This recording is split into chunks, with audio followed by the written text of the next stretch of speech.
Weather update tayo mga kapatid. Wala pa naman tayong binabantayang anumang sama ng panahong namumuo sa loob at labas ng ating Philippine Area of Responsibility. Ito pa rin tatlong weather system na ating binabantayan ang nakakaapekto sa malaking bahagi ng ating bansa.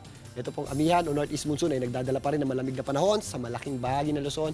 Ito pa rin shear line ay nagdadala naman ng mga pagulan, particularly dito sa eastern section ng Luzon, kasama na po dyan ang eastern section ng Visayas. At ito pong easterlies ang nagdadala naman ng mga posibleng pagulan at thunderstorms sa natitirang bahagi ng ating bansa.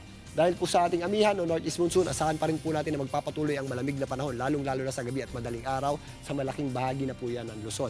Pero posible po yung ating mga mahihinang pagulan dito po sa mga areas ng Cordillera, kasama po dyan ang Baguio City, Isabela at ang area ng Cagayan.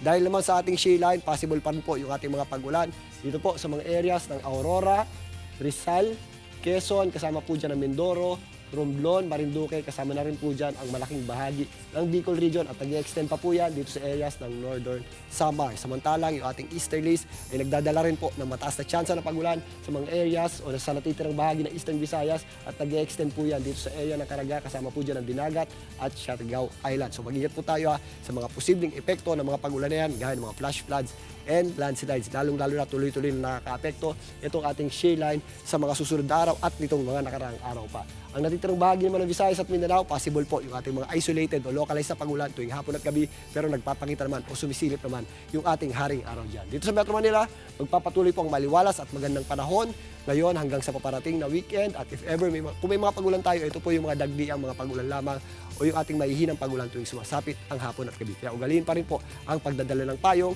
sa mga may lakad ngayong weekend. At para naman po sa prosesyon ng ating Nazareno ngayong magdamag, wala naman tayong inaasang significant o malawakang pagulan. Kung may mga pagulan tayo, ito po ay dagdian lamang na mahinang pagulan at napakababa po ng ating tsansa ng ating pagulan.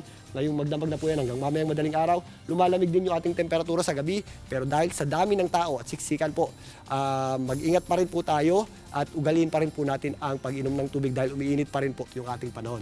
Dahil nga sa dami ng mga deboto natin, lalong-lalo na sa lahat ng nakikisa sa kapistahan ng Jesus Nazareno, mag-ingat po tayo dyan. At yan po muna ang latest sa ating lagay ng panahon.